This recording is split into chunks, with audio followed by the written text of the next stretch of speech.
So in general, what are your thoughts on 1639? I-1639 is an unconstitutional law. I do not believe will stand a constitutional test either at the state or the federal level. People need to understand that even though the citizens have passed this initiative, they didn't change the Constitution of the state of Washington, and they didn't change the Constitution of the United States. Some of the aspects of 1639 are unconstitutional. The odd part about I-1639 and this debate, if you will, that is floating around right now, the reason we're all here, is 1639 doesn't give a sheriff anything to do. And that's where I have problems with my peers stepping up and saying, I'm not going to enforce I-1639. Well, that's empty words. I-1639 doesn't give a sheriff anything to enforce. Can you elaborate on that, if you would? Yeah. Show me one part of it that it tells me that I have to enforce. You asked the question. Well, bring it on. So it highlights you need to store your weapons in a certain way. If somebody goes into their home, steals a weapon, they say it's unlocked, shoots somebody else, and then they say, well, it was unlocked. Okay, if they shoot somebody, I think they've committed a crime, right? Guess what? I'm going to be involved. It has nothing to do with I-1639. More problematic for I-1639 and the lawmakers and the people who wrote this initiative is they doublespeak even in their own initiative. They really don't define what safe storage is, and then they tell you that, well, unless your gun was in a locked safe, blah, blah, blah, you could face this penalty. But at the forefront it says, well, I-1639 does not tell you how to store a weapon or how to secure that weapon. So there's your first problem with that aspect of how do you charge somebody when you haven't even told them what the actual constructs of that law is going to be. That's why that part hasn't come into effect until June, because they're going through rulemaking sessions. They're still trying to figure that out. Here's your other half of that problem. How am I supposed to know if you're securely storing until after the fact? The Fourth Amendment prevents me from ever going into somebody's house to make sure you've got your gun stored right. So again, I-1639 did nothing in that event. If somebody goes out and shoots somebody, that is already a crime. It was already illegal to do that. I-1639 did not suddenly make that aspect any different for me. In the post, though, say obviously somebody shoots somebody, gets the gun, the owners of said gun you wouldn't be able to enforce it in the after effect. It all depends on how they define the storage aspect, and to this date they still haven't got that one worked out. So again, how do I step out and say I'm not going to enforce what? Here's the harsh reality for everybody on I-1639. I-1639 was not about school safety. This did not make your schools any safer. I-16, and that was the hook that they used to get this thing passed. I-1639 did one thing, and one thing only really, because we already had mandated background checks. Firearms dealers already gave you gun locks with your every purchase. I buy guns all the time. You always have gun locks with it. Almost everything in here has already been done. The education piece, before you can get a hunting license in the state of Washington, you have to go through an education firearms training. NRA used to have the Eddie Eagle program that went to schools to teach firearms safety, which, quite frankly, people that lean on the left side got rid of. So we already had many of these things already in place. 1639 did one thing, and that was to create a definition. There is no such thing as an assault weapon. There's no such thing as an assault rifle. AR does not stand for assault rifle. It stands for the company that made the AR. So if there were such things as an AR or an assault rifle or a assault weapon, you wouldn't have to create the definition. And what they did is they created a definition of an assault weapon, assault rifle. which includes every semi-automatic rifle there is. The rifle that I've used to hunt small game for the last 40 years is now an assault weapon. That's what they did. My little 1022, 22 caliber plinking rifle is now an assault weapon. That's all this bill was really designed to do, was to make that definition. Why is that important? Because it's step 2. Step 2 will be to ban all assault weapons. Well, when they do that, they have effectively banned every semi-automatic rifle there is. Sometimes it's very, very important for people to ensure that they know what they are voting for. Folks, I have Democrats ringing my phone off the hook, emailing me going, "You've got to stand against I-1639." And I did say Democrats.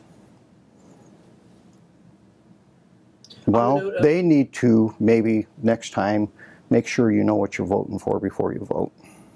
The fact that it was voted on, however, would you say you're not enforcing it because you don't like the way that these guns are being classified? Well, that would be a media take on it, but what I've actually trying to get your take. What I've actually said is it's unconstitutional.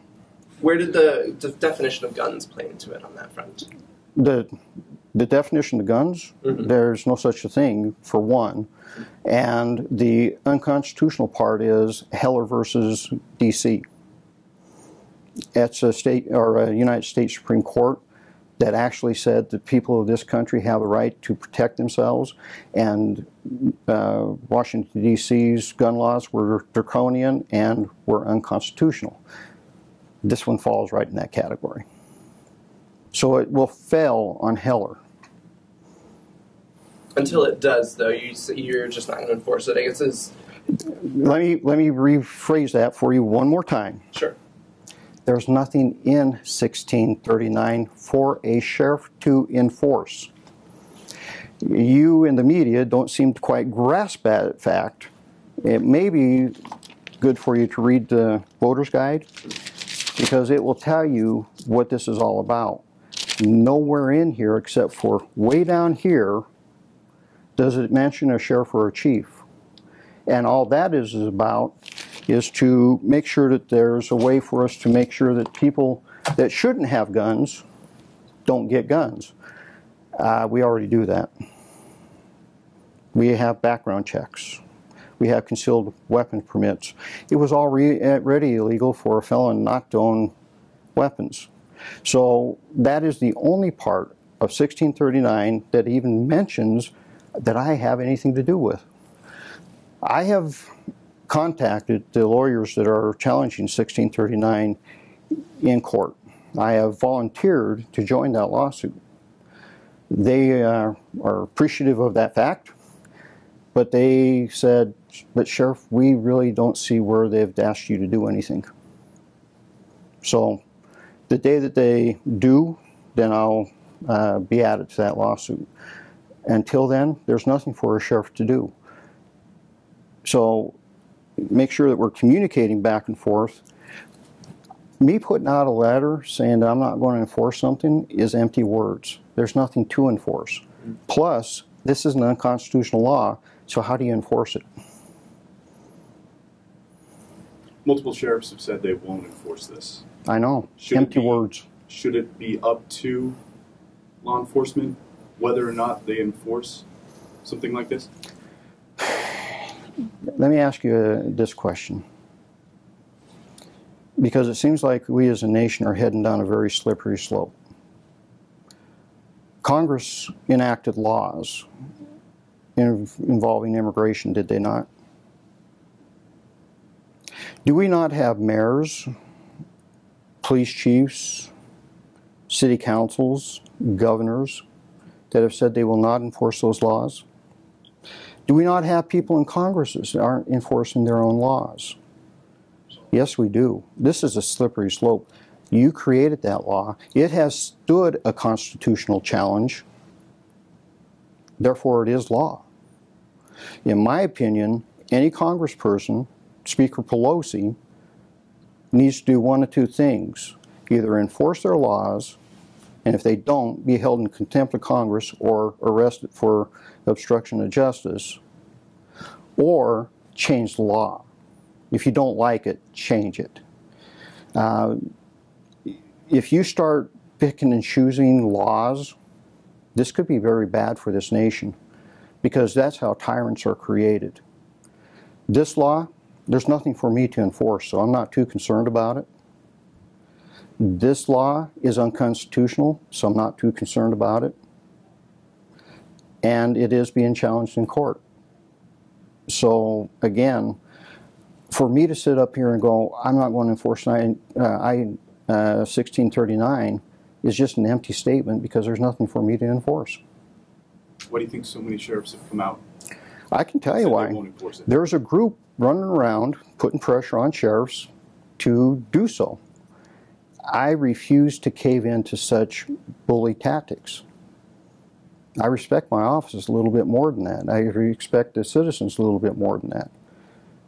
This is being challenged in the proper way. Our founders gave us the proper way to do this. If the law is unconstitutional, you challenge it through the proper channel. That is being done. If these sheriffs really wanted to make an impact, they would have joined me in offering to oppose this in this lawsuit. That's the proper channel. Which group is that? I can't remember their name. Something Patriot, something, I can't remember. And you've been contacted personally by them? Factions, yes. In which point of this, in which part of this 1639, if it was adjusted, would it become constitutional in your eyes, in which to then you would be able to enforce it? Well, again, you keep going back to us enforcing when I keep telling you there's nothing in 1639 for us to enforce. Right, that was just my question. If there was something that would allow you to enforce something in there, what could it be? Well, what would I enforce? I mean, you're asking me to answer a question that is nonsensical. I can't enforce something that I have no authority to enforce. There's nothing in this law for a sheriff to enforce. Well, Sheriff, what if those people on the phone told you to enforce? Enforce what? What are they telling you to enforce? They can't even quite figure that one out themselves. If they tell you to enforce this law, what are they telling you to enforce? Nobody can tell me. It is one of those oxymorons. So everybody's all spun up about a law that just basically created a bunch of definitions and said we'll have background checks and things like that, and created a different set of penalties if a gun's used in a crime. Well, it was already a crime. I would already be investigating it, and I don't file charges, prosecutors do. To clarify, you've offered up your support or openness to join a lawsuit, but you haven't actually. They don't know how to have me join. You have to have standing to join. So no. Even they are going, Sheriff, there's nothing for you to be part of yet. Now, let's say that they say that I have to go in houses and make sure people are storing those weapons properly. I'm pretty sure that they'd add me in a heartbeat, because that's against the Fourth Amendment. So what are your, I guess, not hopes, but what do you think the future of this law is, in your opinion? What would you hope would happen to 1639? I think what I would hope would happen was people would be more careful about what they vote for. Because this is almost like, waking up with a hangover going, what did I do? I mean, that's how many people are calling going, yeah, I voted for it, but I didn't know what it meant. Well, pay attention to what you're voting on. Because, quite frankly, what they passed here was a definition. You take a look at our current Attorney General's wish list for the legislature. He wants to pass a ban on assault rifles. Well, guess what? Now he has a definition to do so. That's the next step. This was done to set up the next one. The next one is to come after your guns. I hate to break it to you folks, but that is really what this is. This is politics, and it's sad politics. And I'm not going to engage in this type of rhetoric. You're just not going to get it from me. The office demands more, and quite frankly, I think that we should not be looking like Congress. Congress has done a disservice to this country. That border needs to be secured. I don't care how you secure it, but it better be secured. You better enforce the laws that you passed. Illegal means illegal. Undocumented does not exist. It is illegal. Start living up to the laws that you enforce. If you don't like those laws, have Congress change them. I challenge Speaker Pelosi today, if you don't like the law, change it. Last question, two questions for me. Some of the other sheriffs we've mentioned today have said, we're not enforcing it. I know we're in a different dialogue in this situation because their constituents didn't vote for it. Does that, obviously in Spokane it's a little different that it passed marginally if you break it down county to county. Does that play into this at all on your... Has it ever played in with anything for me? I'm pretty outspoken. I get a lot of people upset with me from left and right, so it really doesn't bother me. The bottom line on this one, I just think this is political grandstanding, and this is too important of an issue to political grandstand on. This is an unconstitutional law. You really want to do something about it, file an injunction, stop it. To clarify, would you join a lawsuit?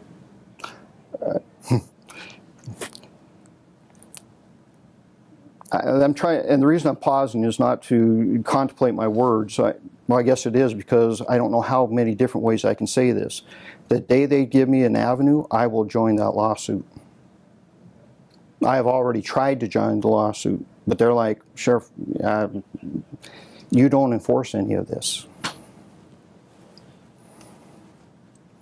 My last question, just to make sure I've got it straight in my head, and I appreciate you taking the time, is what is the downside of this law other than you just can't enforce it? Is there any negative that you see as far as public safety? Yeah. It prevents the law-abiding citizen from protecting themselves. And there have been many a kid saved because they knew where mom and dad stored a weapon and they were able to confront that bad guy coming in the door. This is about your basic rights. We as a nation have forgotten what this nation was truly founded on. This is one of your fundamental rights. And quite frankly, no document really gave it to you. Our founders didn't throw this one in until you had this big debate on whether they should have a Bill of Rights. Why did they have the debate? Because they really didn't think that the Constitution was designed to give you anything because you already had those rights. These are rights you had before we became a country. So maybe a little bit of history might help reinforce what we're really dealing with, because this is politics. I-1639 is gun ban politics, period. Is it political for you at all in this? You've mentioned Democrats, you mentioned Republicans, you mentioned Congress. Is it political for you, obviously, in your position? For me today, nope, because I'm sick of the politics. I'm sick of watching people stand up and make empty comments. Too big of an issue, too important of an issue. The only reason I'm here is to clarify questions that are going on in your minds and in the public's mind. For me, this was pretty much cut and dry from the day I read it the first time. It's an unconstitutional law, shouldn't be passed. Clarify one last question. I know you said there's nothing in the law to enforce. In the hypothetical situation where, a deputy gets called to a house for, domestic or some sort of domestic dispute, they find a gun not secured in some sort of safe. That violation of 1639 is not going to be written up and charged by that deputy. What violation is there? They haven't defined what safe storage is. How am I going to enforce something? And quite frankly, that would be unconstitutional. Read Heller. Y'all need to start maybe educating yourselves a little if you're going to cover these type of stories, because Heller is very definitive. You can't restrict a person's ability to access their weapon for self-defense. Now, if during that DV they pointed that gun, that's a whole different story now, isn't it? That's a crime. So the day that they finally come up with what safe storage really is going to mean, they're going to have to survive that constitutional challenge. I mean, that's where we're at. It just seems like you're trying to have it both ways, where, you know, you say, you know, sheriffs should not be interpreters of law. We should enforce it across the books. But at the same time, there's nothing in this initiative. So why should we? I didn't say, nice try to put words in my mouth, but you never heard that come out of my mouth, that we're not supposed to interpret the law. We interpret law all the time. And we also interpret constitutionality of laws. This is what we do. This is an unconstitutional law, and that's why I have offered to join that lawsuit. Pretty hard for me to enforce something that is unconstitutional, especially when they can't tell me what safe storage is. So, not me having it both ways, me just being frank with you, they're still writing the rule on this one. You can what if with me all day long, but it comes down to Heller versus Washington, D.C. It's in the books. This one fails on that. Your example fails on Heller. Unconstitutional. I doubt the prosecutor would even sign that thing up.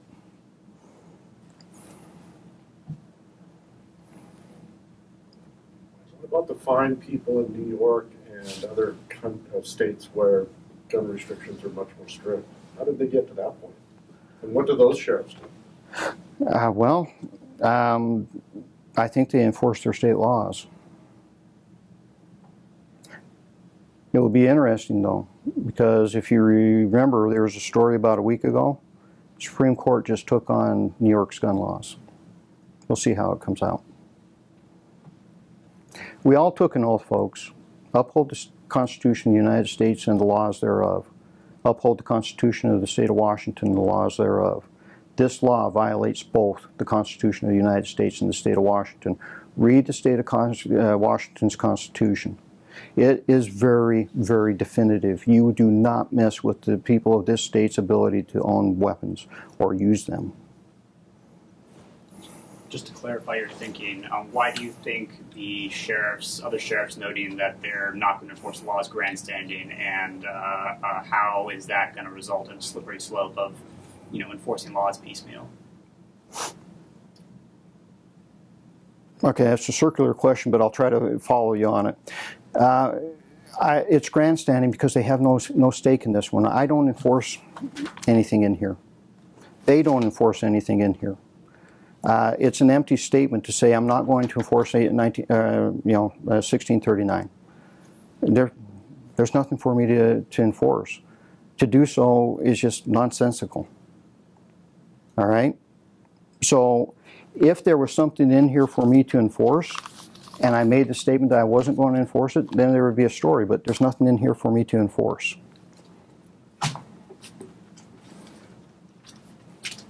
So that's where we're at. It's funny that you're going by the voter's pamphlet. There's nothing more detailed than the voting pamphlet. Oh, there is, but I didn't want to bring 35 pages of law.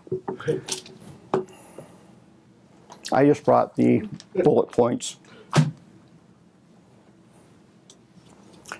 And I guess here's another caveat. Beware of any law that's 35 pages. Any other questions? Comments? Concerns? All right.